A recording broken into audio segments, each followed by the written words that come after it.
Welcome back, everyone. We are ready to get into the next game, and this is one where things start really heating up because multiple players can put the lobby in check quite easily, at least for two of them in this game. And also, not just multiple players singly, but multiple players full stop can actually go in check here as they have the opportunity, depending on positions, where they can actually hit that 20-point marker. You've got a bit of a better breakdown than me, at least what we've scribbled on some paper here just to make sure. But yeah, it's going to be a pretty crazy game. Yeah, we could get a situation where, for example, if Dappy, Zixo, or Uense wins the lobby, then so Uense needs 6.5, the other two players need 7 points for a win.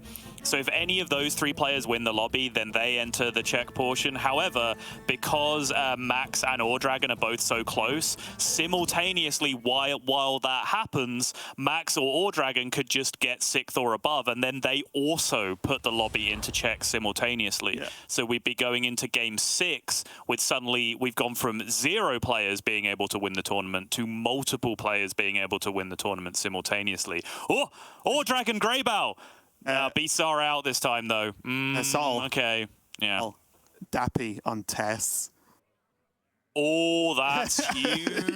Yes, good catch, yeah, for sure. That is like one of the players who would need to win, not just place, win the lobby, and he would jump up and put the lobby in check himself. And he has, at least for me, I know the numbers may not back this up, but for me, the most powerful, the character I would always snap pick no matter what currently is Tess.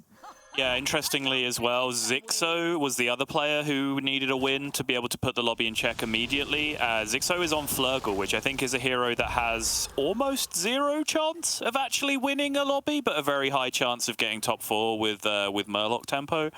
And then eventually some poison scamming later on. So interesting, I don't know if anyone caught what Zixo's hero choices were specifically, but I think there's quite a few options that have a better chance of purely winning the lobby this time than Flurgle does. However, you don't actually have to be solely concerned with winning the lobby right now and putting the lobby in check with Zixo, because it doesn't win you the tournament, right? And I think you can tunnel on that a little bit too much, and if Zixo in this position, 7 points away from putting the lobby in check, feels like, well, winning the lobby is just straight up unlikely.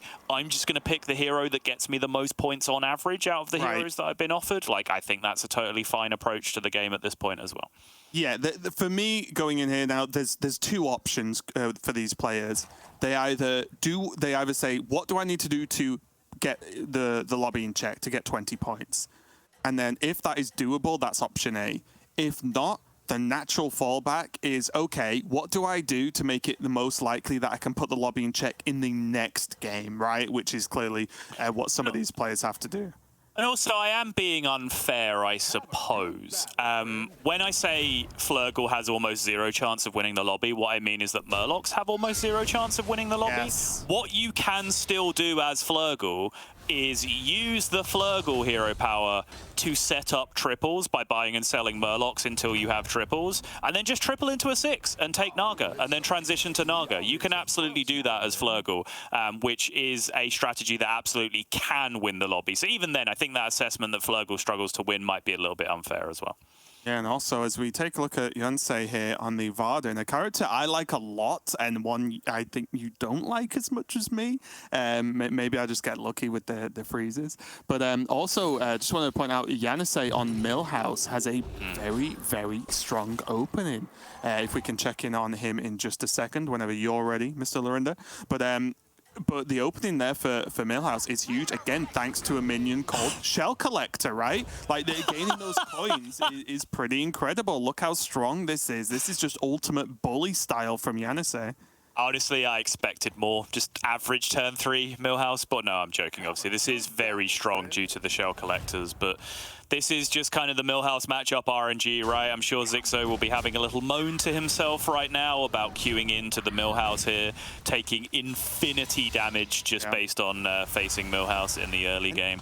Massively punishing, take 7. You are down to 28 on turn 3. That's so was the problem, gross. right? He had already taken 5. Yeah. And then he goes straight into Millhouse. It's the complete opposite of what you want to happen.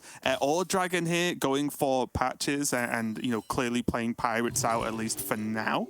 Again, another solid pick because Or Dragon needs to like trip over a little bit and he'll get enough points to get 20, right? So I think patches with Pirates is enough to muscle some people out of the game early.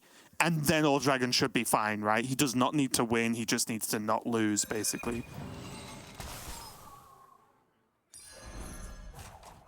Wait, what happened here? Oh, he actually just tripled into a 3. I was genuinely, for a second, baffled as to where that Discover came from. I was like, what discovers those cards?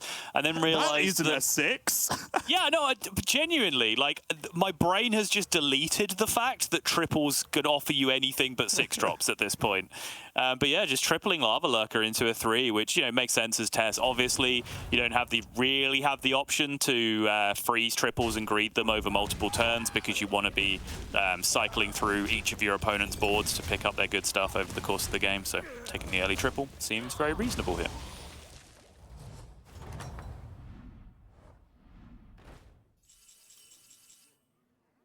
Spellcraft to go with it now. As we dip in with, let's say, misses, I would say, in that situation with what the roll is. Yeah, a couple of Smoggers is fine, decent tempo, I suppose. Yeah. Picks both up just to be strong right now. It's really funny because I've been playing a good chunk of Varden, and a lot of the times I'm like, oh, I wish it did a tier below. You know, with the duplicate, because it's like sometimes you'll get a good Naga on the tier below, and you're like, no, freeze and copy that one. So as soon as you level to 4, it's like, well, now I can't get any good cards anymore because they're all Tavern 3 minions. Like, there's no more good cards left until I get to 6. You level to 4, then a Siren shows up in the next shop, and you're like, no. Yeah. I didn't like that one either. Here's a gold for the trouble. Millhouse going to 3, tripling into a 4, so it's looking like the target here is Infinite Elementals. Oh, wow, Peggy over Recycling Wraith is super interesting. Obviously, Peggy is a ton of scaling with Millhouse, one of the best scaling win conditions for Millhouse to have. But personally, like, I'm a big fan of Millhouse. I play Millhouse a lot. Having the engine of Recycling Wraith, to me, is so much more important than what your actual scaling is, right? Because regardless of whether you have Peggy or not, it's still very expensive to roll, which means you don't get to buy and sell that many things over the course of the game. So I would have taken a snap pick Recycling Wraith there in that position. So really interesting that Yanase, who I think has been one of the standout better players in this tournament so far, disagrees. Yeah, in a weird way, and I hope you understand what I mean, it acts like the buddy acted, right? Where it sort of removes the issue of rolling. Yes. So, you know, if something acts like the buddies that have just been removed, well, buddies were pretty strong. So, yeah, I do agree on that one. I was a little bit surprised. Max here is on Eliza. Reminder, Max has 18.5 points right now, which means he only needs 2 points to put the lobby in check, which means 6th place or higher. So no great surprise that he is full tempo Galacron right now. Yep. Going for Eliza, going for Pirates, just trying to bully people, be as aggressive as possible, deal damage, get people eliminated. If he can kill 2 people himself this game before they catch up with his Pirates, that's job done. That's lobby in check. That's a potential tournament win in the very next game for Max. I'm still kind of shook by that Peggy pick, you know?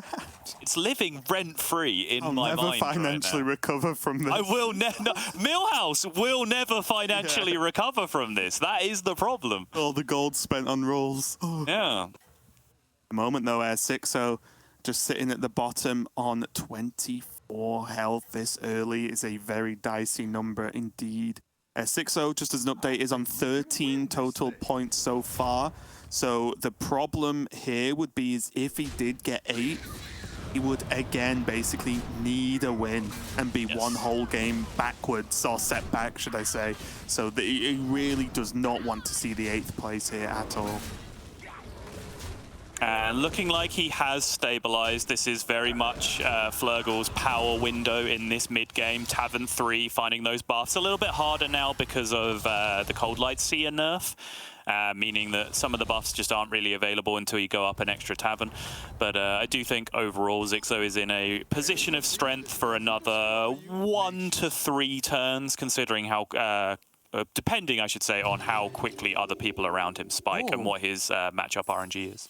Look at this Tavern, right? He can sell, buy this, no problem, tear up, and he still has an option of what he does with this reroll, because he could end up... There we go. Good up, Sow King. I wonder if this is ever worth a freeze, and he could even potentially, depending on how he's feeling, like reroll the Brute if he really wanted to.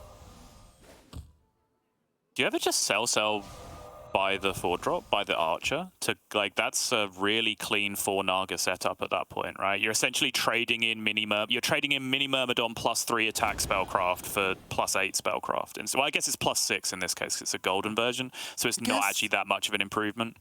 Yeah, and I was going to say, like, this is a very weird argument, but he probably just doesn't need to, right? He can just save the resources for the next turn, potentially, like save the gold. Yeah, sure. Just float a gold, which is a big negative, of course, with that plan. Yeah, floating a gold is a problem. There were solutions to that problem as well. I think very smartly shot at his 1-drop there, because there was various outcomes that could have made that a better decision for him, right? If he just rolls into Elemental there, for example, then that's such a clean double sell into the Archer that he then unfreezes and gets on with his life. Maybe he doesn't. Again, this is my bias. I don't like Brute that much. I think it's a waste of a board space in late game positions. But we have seen various players favor Brute quite heavily, so he might be wanting to freeze that board anyway because he wants the Archer and the Brute on the following turn, but we can see. And one thing, like, I like Brute a bit more than you, but it's not like I think it's the best card, right? But I do think it's a good stabilizing card. It's often But he doesn't need to stabilize in the position that he's in right now, you know? I do agree. I'm just saying the way I see it, it's a mid-game, gets you comfortable card, and then you get rid of it, you know, as quickly as you can. Yo! Okay, that is a shop. Second Peggy, Shell Collector, and the option for a Domo with Elemental in hand. That is, I mean, I say the option for a Domo. A mandatory Domo with this Elemental in hand. Pays 2 for a roll. Like a mug. Oh, that's a mug. That's what I mean. Like he'd like a mug, yeah. Oh, okay. What did you think I meant? I thought you were just calling people mugs or something. Oh, I see.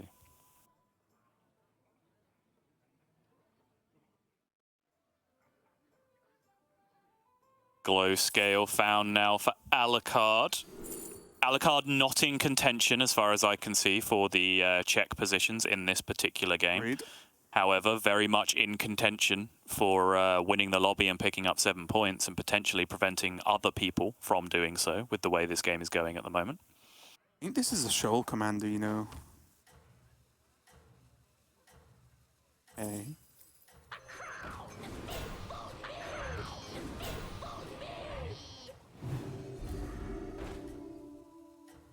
You get a shield, you get a shield. Yeah, this is okay, but again, this is the weakness of simply just not hitting a Thissa, right? Is that, yes, you get to discover more Naga like this, but nothing is scaling. You've got no damage, you've got no attack anywhere, so it's kind of tricky. And when you're relying on the Snail Cavalry to actually, you know, put out the damage, it's a big ask of that minion, honestly, at this point in the game. Still enough tempo for now for the Millhouse to be able to fight through this. Alucard is still a turn or two away from being able to get everything online. Good decision making, I think, at the end of the turn there for Millhouse, who did skip away, but he had to look for a way to get the Domo and the Cyclone on board. In doing so, he broke up his pair of Murlocs, but I do think the other Murloc was too small to really consider keeping around in that position, so I think good decision making. Or Dragon. Oh, okay, things are now coming together. One player dead. Yuensei is dead, a player who needed a win in this lobby to put the lobby in check. Or Dragon, however, however, from here, only needs 2 more positions. He needs 5th or better to be able to put the lobby in check from here. And since he gets that ghost fight, he is creeping ever closer towards that goal. Yeah, I would say it's... I'm sure he's not, by the way, but it really looks like he's just sucking his thumb. And okay, yeah, there we go. Does like there's a chance, obviously, that the likes of 6-0, maybe even Alucard could die this turn. But still, this just gives him a lot of breathing room and a lot of time to start stacking some buffs here and seeing what he can do. Has a lot of money still in his hand there. Does need to survive just a little bit longer. Yeah, I suspect he is about done from there. Max now has the duty of going up against full tempo Elemental's Millhouse. Again, another Pirates player. Max in a very similar position. Everything that I said about Dragon just now can also be applied to Max, except -1 position. He only has to finish 6th, so he only has to outlast 1 more player from this spot. Fascinating as well that both of the players in remarkably similar positions, Max on 18.5, Dragon on 17.5, both lent into Pirates in order to be able to get this done. Yeah, for very different reasons as well, right? Dragon picked patches, and Max was offered the Admiral from Galakrond, right? Yes, yeah, exactly. Oh. That is... He's not dead, right? Not dead enough to live to fight another day, but still a huge amount of damage. That's not damage cap 15, that is a real 15. But still, that... Oh, Alucard's gone. Oh, Alucard, he's gone! Huge. Which means now, I believe, if my count is correct, Max, after this lobby, has this lobby in check. Yes. So to be very clear, you must put the lobby in check, then win a lobby. It does not matter if Max wins this lobby from this point, but I believe now guaranteed Max will start to have the opportunity to win the tournament starting next game. Yeah, huge. Going into this on 18.5 points. Now he gets a minimum of 2 points. If you add those 2 numbers together, it's 20 or over. So there you go. Nice and simple. If you add the 18.5 plus 2, it's about 20. Yep, that sounds about right. Yep, tell me I'm wrong. Is there a replacement now for Archer? Yeah, just going to get rid of the generation there. Makes sense. Dappy on double Peggy with an Eliza as well. Very interesting indeed. Just the interaction, right, with the Naga spellcrafts too is huge with the double Peggy, of course. Yeah, really nice, for sure.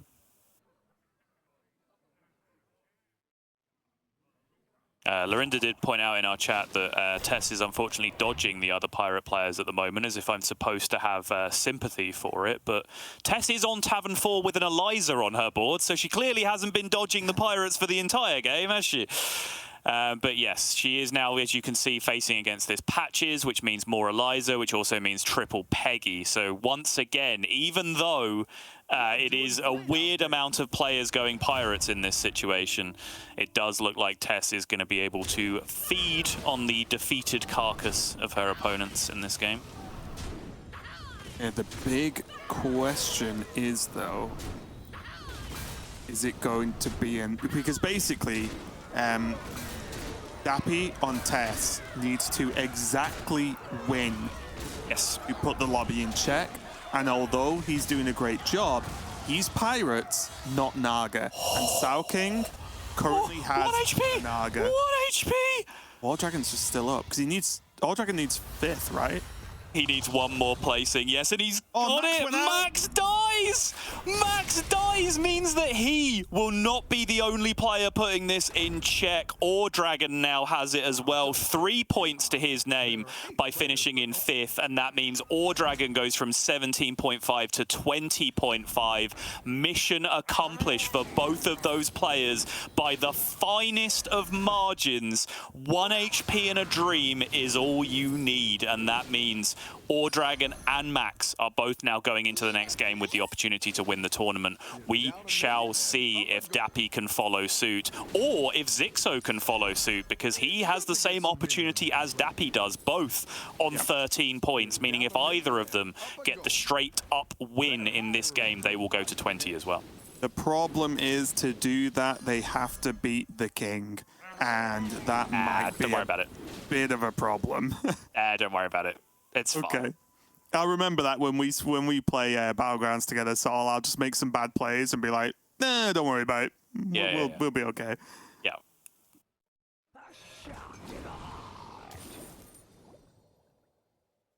I love this hybrid board, honestly. Just like I actually love this so much. Like, so first and foremost, transitioning from anything into Naga at basically any point of the game isn't that bad a decision. However, given the context that we've just been talking about, this is so smart, right? Like, what does 4th through 2nd actually really mean for Daffy in this position? He's building a board to now try and potentially win this game. He's survived, he's stabilized, he's Tess. The pirate players are dying, so where's the equity in remaining pirates as Tess? He's not going to be able to steal additional rewards from other people. He's going to keep these 2 huge pirates for as long as he can to continue to be strong, and then he's going to steal Naga from the other players and then try and transition into a board that actually wins the game and then puts the lobby in check. This is such a good decision in the point, the game state, the tournament state that Dappy's at right now. Yeah, 6-0 gone, obliterated by Dappy. And yeah, I completely agree. And with 35 health on Tess, it's doable. He can take a punch, right? Probably even from the strongest player. The only worry and potential issue is if this doesn't pay off, and let's say Dappy dies soon, it makes it slightly more difficult for him to put the lobby in check next time, right? Like, that is the downside of going for the loosely all-in play of saying, I'm going to transition and win this lobby. I respect the play, don't get me wrong, but there is a potential way it could punish him a little bit. Agreed. Just to counteract that point, though, like, now we're in top 4, right? So he's already picked up 4 points to his name, which means he's already at 17.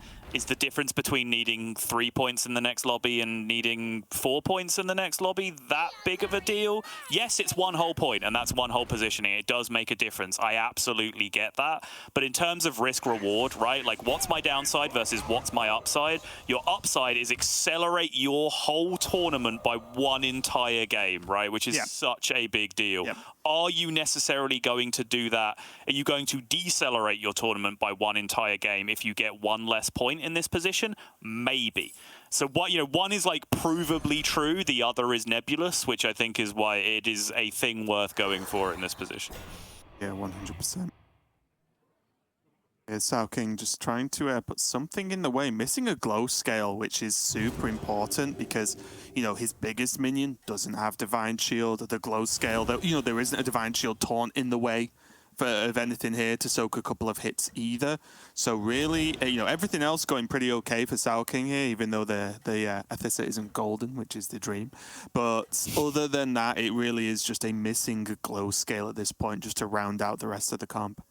All right, pick a minion and keep an eye on it. I was watching 27-27 on the archer that was 3rd from the right. It's made a mistake. I was watching. It's now a 47-31. It's so much scaling.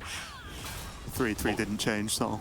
Ah, unlucky. Yeah, that wasn't the one to choose. Yeah. I should have been more clear. I know, yeah, you did always say pick a minion, not enough. Instructions unclear, accidentally played Exodia. These are the boards I find hardest to judge. Oh, this is the I find hardest to judge. Oh, by the way, you said you had your eye on the 3-3. Sao King had his eye on the 3-3 as well. And it's a really clutch pick, by the way, as a final minion, because I think he moused over Ore Dragon. He saw Pirates 3 or whatever the number was at that point, which Pirates being your minion type, but a low number of pirates, kind of identifies you as Exodia, right? Because it means you had the rest of your board is filled with neutral minions, which means Khadgar and Baron. So by picking up a small taunt, he increases his odds of the Exodia getting choked, which is what you saw there. Yes, the taunt dies initially and the Scally dies alongside it, but you then have a 1/1 token on your board, which any of those pirates can trade into and then choke the board so there's no spawn space left for the Khadgars and the Baron to go afterwards. So there are many, many better options that he would have preferred to the 3/3 in that spot, but it was still a good choice that probably gave him some extra odds in that fight. Yeah, we do see All Dragon did die, of course, but he'll be more than okay with the outcome of this game as he does put the lobby in check now. And now it's between the 3 players. Dappy, if he gets a win, he will join All Dragon and Max by putting the lobby in check for this game. Sao King currently, I believe, on 12 points. A win here would be huge because that means, again, he has to just like maybe sneeze in the next game to put him to 20 points as well. I think Dappy does it. Can we just, Lerner, can we just take a quick look again at Dappy's board? Because I think he gets there with the level of scaling that he has. Because that board on the other, like, yeah, look at it. Like, the numbers right now are just so big. The thing is, he's now, he's gone out of the Athissa, though. Oh. Wow. Okay, he bailed that's and just super say, interesting. I'm not beating it, so I just want to secure second, maybe? I think he would have done, though. Who is he? Yeah, he's against Pirates. He is against Pirates now with patches in terms of the test steal, which I imagine does influence his decision to some amount. But, like, this is not a complete Naga board that we're seeing on the other side from Sao King, right? And I don't know how much information Dappy has about how big and powerful the Sao King is right now, but that is very beatable. I think he won't have much because his board isn't full of powerful Naga, right? Because if he'd faced him recently, he would have just tested him, right? True. So I assume, forgive me, I don't know, but I feel like based on his board, he has not faced Sao King for a while, at least. Fair. Yeah. I think he loses this fight, by the way, to the Ghost. There's another full chain here going off, double Khadgar Baron going off in this position, which means everything here is getting buffed to oblivion, and I think that as long as the right-hand side of the board gets cleared up here, I was just getting a little bit worried because all of these attacks are going left. Yeah, okay, so if they're right there, we go. It's just going to be good enough, I think, from this point. Yep, looks good. Wow. He's going to just take damage to the Ghost here. Yeah, he got to kill the Baron at least for something. You know you've played too much Battlegrounds when you can eyeball Exodia fights and finally figure out who can win. Now I can't. Also doesn't help that I never go for it. I never even, I've tried it once or twice. Just get off with the, of course, the triple on the, I don't know. Did you just switch comp and then play that? Just like, you know what, I like that comp. I'm gonna play it myself. Exodia, I like it. Good idea you had there. Back into Athissa. Let's go. We go again. That would be a great, you know, like special event hero where every turn your board is just your previous opponent's board and you just forever just cycle through every comp. Yeah, that would be quite interesting actually. And you can move them around, you know, it's not like you only find out in the fight, like you find out like now and then you can do what you want with it, but then you can't just keep cycling through. That'd be funny. Actually, he's back into Athissa. Oh my God. Well, I think he's just doing this to get the small amount of buffs that he can get while the spells exist. I don't necessarily know if it's hanging around. Okay, interesting. I was wondering, I don't like, you know, kind of the jokey thing we were talking about of actually going into Exodia there because he just has like vanilla strong minions already. I was perhaps interested in just like the Baron, maybe like double Scally Baron, but still with a full board of big minions and what that looks like. But I do think his decision here to go with just big minions, poisoned Leroy, etc. It does make a lot of sense. And using the Scally as just a bait taunt, right, for Leroys and other big minions on the other side. Yeah, that's actually a really cool idea as well, which I haven't seen too much of. They get rewarded too. Honestly, good amount of damage. That's a good amount of damage. Like, if he wins this lobby, this is the game of the tournament. Like, the single game performance of the tournament, Dappy winning this lobby with that hodgepodge. Like, yes, he's Tess, and I think I've made my feelings on Tess very clear throughout this tournament. But there have been some choices made in this game so far from Dappy's position. who gets the oh, Sao King has the ghost. Our King does have the ghost. Gets a day off.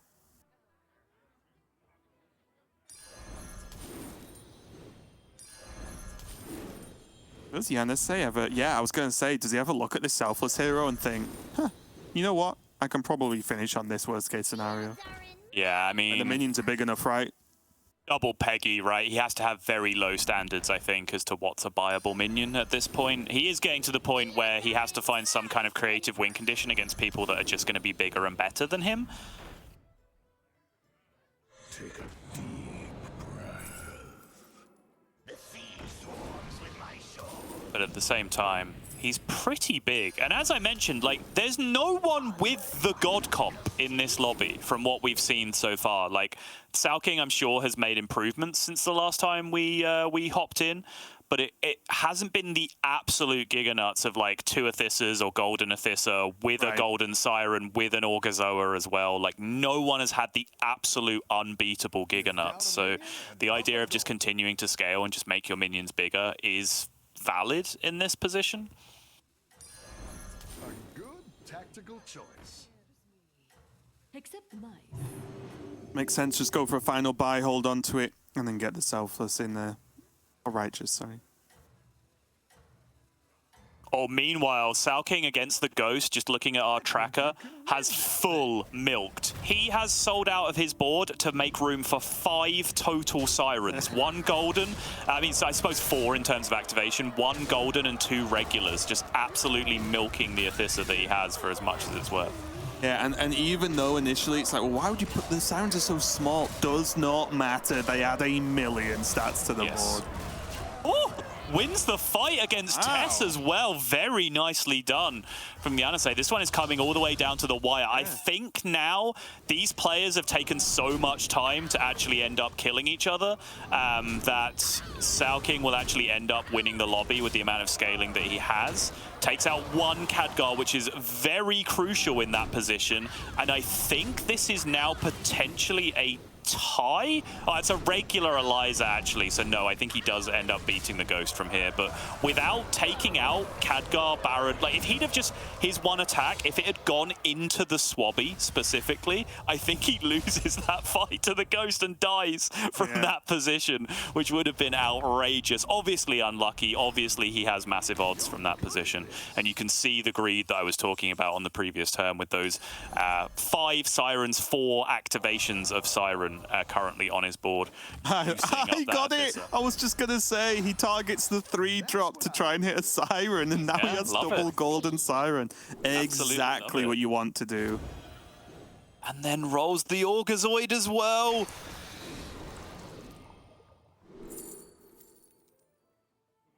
Oh.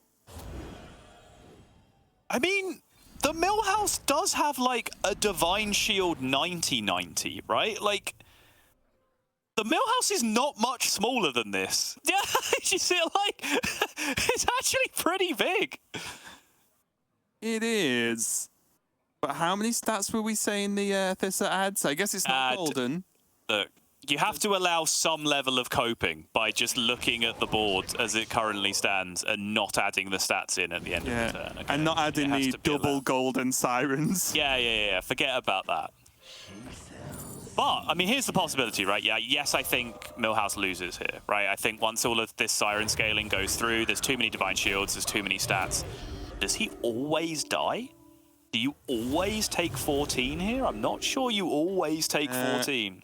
Yeah, honestly, I'd like to just throw a number out there that I would expect like 12 way more often than 14, right? It feels like just one big thing's going to live. Maybe 2 of the smaller minions, because obviously they're one of the bigger minions there is only a 2 drop, but yeah. Might not always take 14, you are right.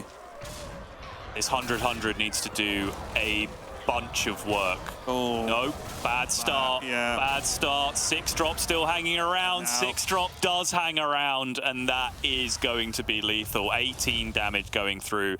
Millhouse going down in third, and now the showdown we've been waiting for. We might be about to enter a critical triple check situation if Dappy can overcome the king, as you put it. Sao King in this situation has been the king of this game. He has been the Naga player, but Dappy has made some really creative choices throughout this game to try and give himself a potential to just win one fight. That's all he needs. He doesn't need to consistently beat Sao King. I love that Dragon's Ghost has been an absolute terror to everyone. Everyone's like just winning versus it, and it's like been like 3 or 4 turns at this point. People are still not struggling, but it's getting closer than it should be. That's the thing with Exodia, though, right? If you don't plan around it, it can really catch you by surprise. Right. But if you do what many players have done in this game, mouse over your opponent and go, okay, that's Exodia, and you plan for it specifically, it's very exploitable, right? It's very easily counterable with a lot of different methods. But it's because it's the Ghost, players recognize that they can't afford to plan around beating the Ghost anymore, right? They have to plan long-term to be able to win the lobby instead, and that's just making them all just a tiny bit vulnerable. It's just funny, I feel like the Exodia scam. Dragon, now that he's got the points required, is like, I will now haunt you from the grave so you don't join me at 20 points as well. It's like so funny. Yeah. Double taunt going down on the Manted Queens. Reef Explorers being cycled through. Void Lord is the best tech card of those 3, so I would imagine it's just being taken for maximum flexibility. Void Lord, essentially a taunt minion that spawns another taunt minion, so if your opponent has multiple Divine Shields at the start of their queue, you can use Void Lord to pop 2 of those Divine Shields at the start. Pretty useful tech card. I don't think it makes the board here, but I do think it's the most useful option to have. It does make the board here. Very interesting. Okay. Yeah, I think this is just, what are the maximum chances of me cheating this game, right? And just like cheating out this fight. And I think along the lines double Divine Shield on the Manted Queens. Oh, and the Void Lord pops. Soaks the Leroy. That is huge. 100 goes down. Dead. Leroy. At value trades a poison though, and now at the very least, Just like triple check! We have a triple check situation, Raven. It's happened. And what a game from Dappy there. Like, honestly, I could not keep up with the different board states he was building as he went through that game. We are very used, and you can tell from how we were describing it at the beginning of the game, very used to test, just sticking around. Oh, other people got the Naga? I'll have those too, thank you. And then going full Naga comp. But Dappy just popped off in like multiple different ways that game and actually made it work. And he did exactly what he needed to do. He needed 7 points to put the lobby in check for himself. And guess what? He won and got his 7 points. Disgusting. I shouted out at the start. I just said it to you offhand in the break. It's like, we could have 3 players get check in the same lobby here. Just kind of an offhand thing. And then, like, you brought it up when we came back in. I was like, all right, cool, I'll talk about it. I didn't expect it to happen, Raven. Like, That's why we talk about it, so. I mean, you have to plant seeds, right? Like, yeah. But behind the curtains casting 101, you just lay seeds, and then whichever one of them sprouts, you just pick up on it later, and you sound like a genius. And here we are.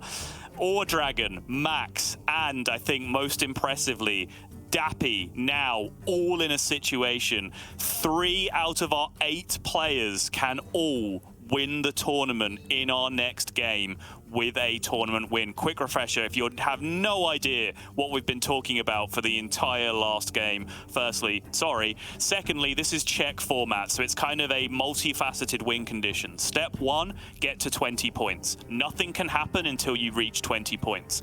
Once you reach 20 points, the first person on 20 points or more to win a game, first place in a lobby, will then win the whole tournament. So it means all of those 3 players you see at the top highlighted in gold are now eligible to win the tournament from this point onward. And just to give you a bit more of a background on the other players, all but the bottom 2 there basically have to just do okay in the next game, and then they will hit 20 points relatively easily. But then, you know, after that, it's going to be an uphill climb as well, because there's at least 2 more games for the bottom 2 players to be able to match and catch up to everyone else, putting the lobby in check. But I will say, we just see Dappy there at the start of this recap, and I need to watch this again. Like when we're done, and you know, because I just want to see each board state and just see his play and just understand the plan. I think there's a very good chance that if you catch the next episode of Lobby Legends graded, you might just see that game again. I've got your back, don't you worry. Perfect. And everyone else should tune in when that gets posted, because it's very funny. Everyone gets to see how I see Sottle all the time as an evil demon of my nightmares. But yeah, this, again, this is a great game, because yet again we display the differences of how this format evolves over the course of the day, right? We just saw multiple people going for the pirate comps, potentially Exodia as well, trying to just land 4th, 5th, you know, places that needed it. The likes of Max, who got his 6th place. That's what he needed. That's what he got done. We saw All Dragon do the same, secure the few points he needed. Again, picking up patches in the beginning, making that choice from minute 1 of the game. It was just great to see all the players adapt to what they specifically needed to achieve in the tournament at this point, especially Dappy, of course, needing exactly a win, picking tests, doing different test things as well, some things that I did not expect, but went for the, got offered the test, picked the test, and then cashed in and got his 1st place. Really great game, and definitely a highlight one for me so far in Noblegarden. Yeah, and also I will eat my fair share of crow here. Great performance from Yanisei on the Millhouse as well, getting to a position where he was actually competitive with the top 2 boards. Without ever putting a recycling wraith on his board, from what I saw, which was, you know, my point of criticism early on. So, you know, as the humble and flexible analyst that I am, I will point out that maybe that was the correct decision, picking up the Peggy there early on as well. Yeah, and it does mean, again, just excited to get into the next lobby with 3 players. And I've really enjoyed that this so far feels like it's been such an opposite experience of the first Lobby Legends. Not to say I definitely enjoyed watching Be Nice just laugh at everyone as it just destroyed lobby after lobby. But I like that this shows the other side of the coin, right? Where we've had players that could have got an early check on the lobby miss, and now suddenly, boom, we've got 3 all at the same time, which dramatically increases the chances of someone actually just winning the whole thing in the next game. Instead of having one player slip in and then maybe one more slip in the next lobby, it's like, boom, 3 out of nowhere, enjoy. Yeah, and I mean, I'll call it. I know you like to be the nice, non-confrontational one, but I do think the way the first tournament ended was a little bit anticlimactic, right? With the quick ending for funny. I mean, it was also quite funny, but I did see some, you know, kind of thoughts and stuff online. Like, I'm not sure about this format. It did seem a bit weird the way the last day panned out. Like, check format, you know, it's still a new idea. People are still trying it out. You can have criticisms of it if you want. What I will say is if you want to judge it on this event, not that event, because what's happening here is much more like the average of what's expected to happen. 100%. That was an outlier that we saw in the first tournament. This is, you know, the drama that this creates is kind of the format working as intended, so I think it is a much better showing this time around, and I cannot wait for this next lobby, because who on earth can predict what is going to happen in this one? Absolutely no one. I'll take some time to think of some predictions, though. We do have to go to a quick break while we set up for the next game, so don't go anywhere. We'll be right back.